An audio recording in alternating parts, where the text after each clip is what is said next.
সুপ্রিয় শিক্ষার্থীবৃন্দ, আসসালামু আলাইকুম ওয়া রাহমাতুল্লাহি ওয়া বারাকাতুহু। আজকে আমরা আপনাদের সাথে আছি আমি মুমিনুল হক, জামিয়া আহমেদিয়া সুন্নিয়া কামিল মাদ্রাসার লেকচারার।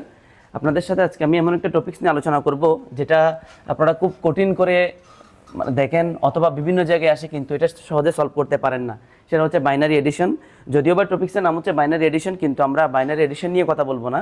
আমরা আজকে সংখ্যা পদ্ধতির 4টা সংখ্যা পদ্ধতি, total, decimal, binary, octal, hexadecimal, positional সংখ্যা পদ্ধতি চারোটারই যোগফল নিয়ে আজকে আমরা আলোচনা করব। যদিও আমরা বাইনারি ডেসিমাল যোগটা আমরা আগে থেকেই জানতাম, সেটা নিয়ে একটু করে আলোচনা করব। যেমন যদি আপনাদেরকে আমি বলি একটা দশমিকে যোগ করেন, তখন আপনারা সাধারণত দশমিক যোগটা কিভাবে করেন?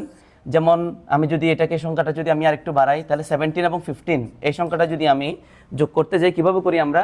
7 এবং 5 যোগ করলে 12, 2 হাত আছে 1, 3টা 1 যোগ করলে 3, এভাবে বসিয়ে দিই। এই যে 7, 5 যোগ করলে 12, 2 বসাই। এটা কেন বসাই? এটা করার জন্য আমরা ছোটবেলায় এত কঠিন করে না শিখে সহজ একটা নিয়ম শিখেছিলাম। 7, 5, 12, 2, ওই যে একক স্থানীয় অঙ্কটা বসিয়ে দিব, আর দশক স্থানীয় অঙ্কটা আমরা কেরি হিসেবে ব্যবহার করব। কিন্তু অ্যাকচুয়াল নিয়ম হচ্ছে কি? অ্যাকচুয়াল নিয়ম হচ্ছে, যেহেতু এটা ডেসিমাল সংখ্যা, ডেসিমালের বেস হচ্ছে 10, বাইনারির বেস হচ্ছে 2, অক্টালের বেস হচ্ছে 8, হেক্সাডেসিমালের বেস হচ্ছে 16। যদি আমার যোগফল যদি বেসের সমান অথবা বেস থেকে বড় হয়, তাহলে আমরা সেটা বেস দ্বারা ভাগ করি। যেমন 7 এবং 5 যোগ করলে কত হয়? যেটা ডেসিমাল যোগ, তাহলে 7 এবং 5 যোগ করলে কত হয়? 12। তাহলে 12 এটা 10-এর সমান অথবা 10 থেকে বড়, তাহলে 10 দ্বারা ভাগ করছি। 10-এ 10, ভাগশেষ কত আসছে? 2। এই ভাগশেষটা আমরা অঙ্কে বসাই, আর ভাগফল যেটা থাকে সেটা আমরা কি হিসেবে রাখছি? এখানে ক্যারি হিসেবে রাখছি। এভাবে আমরা ম্যাথগুলো করি। তাহলে অ্যাকচুয়াল রুলস কোনটা? রুলস আমরা শিখবো, একটাই রুলস শিখবো যেখান থেকে আমরা সব ধরনের যোগগুলো করতে পারবো। স্পেস যেমন এই যে রুলস হচ্ছে একটাই, যোগফল বেইজে অথবা বৃত্তির সমান বা বড় হলে বেইজ অথবা বৃত্তি দিয়ে ভাগ করব। তাহলে যদি আমার দশমিক যোগ হয়, তাহলে যোগফল যদি 10-এর সমান অথবা 10 থেকে বড় হয়, তাহলে কত দ্বারা ভাগ করব? 10 দ্বারা। যোগফল যদি বাইনারি ক্ষেত্রে 2-এর সমান অথবা 2 থেকে বড় হয়, কত দ্বারা ভাগ করব? 2 দ্বারা। যোগফল যদি 8-এর সমান অথবা 8 থেকে বড় হয়, তাহলে কত দ্বারা ভাগ করব? 8 দ্বারা। হেক্সাডেসিমালের ক্ষেত্রে যোগফল যদি 16-এর সমান অথবা 16 থেকে বড় হয়, তাহলে কত দ্বারা ভাগ করব? 16 দ্বারা। তার মানে এটাই হচ্ছে অ্যাকচুয়াল রুলস। আমার যোগফল বেইজের সমান অথবা বেইজ থেকে বড় হলে বেইজ দ্বারা কি করব? আমরা ভাগ করব। ভাগ করলে আমরা জানি দুটো উত্তর পাওয়া যায়, একটা হচ্ছে ভাগফল আর একটা হচ্ছে ভাগশেষ। আমার ভাগশেষটা অঙ্কে বসবে আর ভাগফলটা হাতে বা ক্যারি হিসাবে থাকবে। তাহলে আমরা যে কোনো ধরনের যোগ এই একটা সূত্র দিকে করতে পারবো, অবশ্যই করতে পারবো। যেমন যদি আমি আপনাকে এখন বাইনারি যোগ করতে দিই, যেহেতু আমরা জানি বাইনারি ভিত্তি কত? 2, তার মানে এখানে 0 অথবা 1 ছাড়া অন্য কোনো সংখ্যা ব্যবহার করা যাবে না। এর চাইতে বড় হলে অঙ্কগুলো আমরা কিভাবে করব?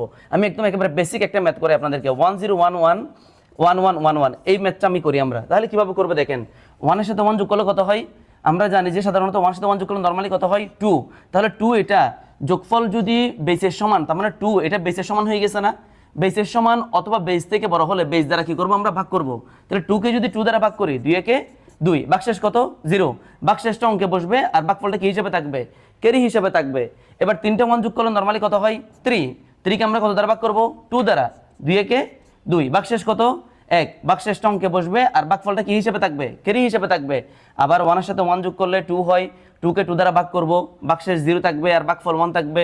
3টা 1 যোগ করলে আবার 3 হয়, ভাগশেষ 1 থাকবে আর ভাগফলটা ক্যারি হিসাবে বসে যাবে। তার মানে আমার অ্যাকচুয়াল রুলসটা হচ্ছে, আমার যোগফল যদি বেসের সমান অথবা বেস থেকে বড় হয়, তাহলে আমরা কি দ্বারা ভাগ করবো? সেটা বেস দ্বারা ভাগ করব। তো স্যার এই সামান্য ম্যাথের ক্ষেত্রে এত কঠিন করে করব না। এই নিয়মটা কেন শিখিয়েছি? শুধুমাত্র একের সাথে 1 যোগ করলে 0, ক্যারি থাকে 1, 3টা 1 যোগ করলে 1, ক্যারি থাকে 1, এটার জন্য নিয়মটা শিখাই নাই। নিয়মটা শিখিয়েছি এই কারণে, আপনাকে সবসময় যে এরকম ছোট ম্যাথ দিবে তা কিন্তু না, এর চাইতে বড় ম্যাথ দিতে পারে। ফর এক্সাম্পল, যদি ম্যাথটা এত বড় দেয়, আপনি যদি 2টা সূত্র না মুখস্থ করলেন, ম্যাথটা যদি এরকম হয়, তাহলে কিভাবে করবেন? এখন তো সংখ্যা বড় হয়ে গেছে, এই জন্যই এই রুলসটা আমাদের লাগবে। এটা হচ্ছে বাইনারি যুগের ক্ষেত্রে। তাহলে যে ম্যাথটা দিয়েছি এই ম্যাথটা সমাধান আমি করে দিই। কিভাবে করব? 4টা 1 যোগ করলে কত হয়? 4। তাহলে 4 কে কত দ্বারা ভাগ করব? যেহেতু বাইনারি যোগ করতেছি, 2 দ্বারা ভাগ করব। 2 দুগুণে 4, ভাগশেষ কত? 0। ভাগশেষটা অঙ্কে বসবে আর ভাগফল কোথায় থাকবে? ক্যারি হিসেবে থাকবে। 2 3 4 5 6, 6 কে 2 দ্বারা ভাগ করব, 3 দুগুণে 6, ভাগশেষ কত? 0। ভাগশেষটা অঙ্কে বসবে আর ভাগফলটা কি হিসেবে থাকবে? ক্যারি হিসেবে থাকবে। এবার 3 4 5, তাহলে 5 কে যদি আমরা 2 দ্বারা ভাগ করি, 2 দুগুণে 4, ভাগশেষ কত? 1। ভাগশেষটা অঙ্কে বসবে আর ভাগফল কি হিসেবে থাকবে? ক্যারি হিসেবে থাকবে।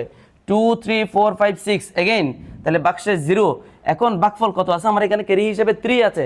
3 কি বসানো যাবে? 3 কি বসানো? তোমরা কমেন্ট করে বলো তো 3 বসানো যাবে কিনা?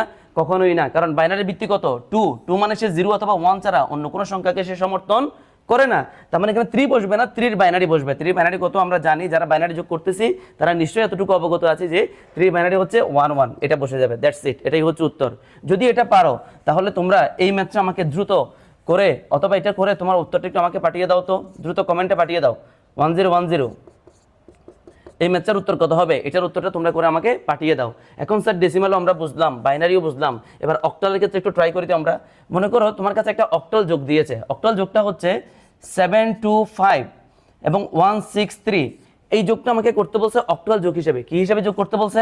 অক্টাল যোগ। একটু খেয়াল করবে তাহলে অক্টাল যোগের ক্ষেত্রে আমার একটু আগে নিয়মটা শিখেছি, তোমরা বলো আমার মুখে মুখে, যোগফল 8 এর সমান অথবা 8 থেকে বড় হলে কত দ্বারা ভাগ করব? ভেরি গুড, 8 দ্বারা ভাগ করব। তাহলে যোগফল 8 এর সমান অথবা 8 দ্বারা ভাগ করলে যোগফল 8 এর সমান অথবা 8 থেকে বড় হলে কত দ্বারা ভাগ করব? 8 দ্বারা ভাগ করব। তাহলে স্যার যদি এবং 5 এবং 3 যোগ করলে কত হয়? 8। এখন 8 তো 8 এর সমান হয়ে গেছে, তাহলে আমরা 8 দ্বারা ভাগ করব। 8 বসানো যাবে না, কারণ অক্টাল সংখ্যায় বেস হচ্ছে 8, যা 0 থেকে কত পর্যন্ত? 7 পর্যন্ত। এবার 8 কে যদি 8 দ্বারা ভাগ করি, 8 কে 8 ভাগশেষ কত? 0, ভাগশেষ অঙ্কে বসবে। আর ভাগফলটা কি হিসেবে থাকবে? ক্যারি হিসেবে থাকবে। এগেইন 6 7 8 9, তাহলে এবার আবার আমরা 9 কে 8 দ্বারা ভাগ করব, 8 কে 8 ভাগশেষ 1, ভাগশেষ অঙ্কে বসবে। ভাগফল কি হিসেবে থাকবে? ক্যারি হিসেবে থাকবে। এবার 7 8 9 এগেইন, তাহলে 9 কে যদি আমরা 8 দ্বারা ভাগ করি, আবার এই সংখ্যাটাই আসবে 1, আর ফল কি হিসাবে আছে? ক্যারি হিসাবে আছে, 1টা বসে যাবে। তার মানে 725 এবং 163 যদি আমরা যদি অক্টালে যোগ করি তাহলে উত্তর আসবে 1110। ঠিক আছে, তাহলে এতটুকু পর্যন্তই। এরপর তোমরা যদি এটা পারো, অক্টাল যোগের ক্ষেত্রে যদি এই ম্যাথটা বুঝতে পারো, তাহলে তোমরা এই ম্যাথটা একটু ট্রাই করো তো, করে কমেন্ট বক্সে আমাকে উত্তরটা জানাবে। এই ম্যাথটা তোমরা ট্রাই করো। 6 to 4 1 3 6, এই ম্যাথটার উত্তর কত আসে তোমরা একটু কষ্ট করে আমাকে জানিয়ে দাও উত্তর কত আসে। ঠিক আছে, তাহলে তোমরা উত্তরটা তোমরা কমেন্ট করে দাও। এবার সেম ওয়েতে তোমরা হেক্সাডেসিমালটা পারবে না, তাহলে আজকে আমাদের মূল লক্ষ্য ছিল বাইনারি যোগটা। তাহলে আমরা কিভাবে করব? যদি আমার যোগফল যদি বেসের সমান অথবা বেস থেকে বড় হয়, কত দ্বারা ভাগ করব? বেস দ্বারা ভাগ করব। তবে যারা বর্তমানে ইন্টারমিডিয়েট অথবা আলিম অবস্থান করছো, তোমাদের জন্য বাইনারির ক্ষেত্রে এই এত সময় সাপেক্ষ না করে তোমরা দুটো সূত্র মুখস্থ রাখবে। একের সাথে 1 যোগ করলে 0, ক্যারি থাকে 1, আর 3টা 1 যোগ করলে 1, ক্যারি থাকে 1। কিভাবে হয় এটা মুখস্থ করে ফেলবে। কিভাবে হয় যদি তোমাদেরকে কেউ প্রশ্ন করে, তখন তোমরা ওই উত্তরটাই দিবে, যোগফল বেসের সমান অথবা বেস থেকে বড় হলে বেস দ্বারা কি করবো? আমরা ভাগ করবো। তাহলে 2 একে 2, তাহলে ভাগশেষ কত? 0। তাহলে একের সাথে 1 যোগ করলে 0, আর ক্যারি থাকে কত?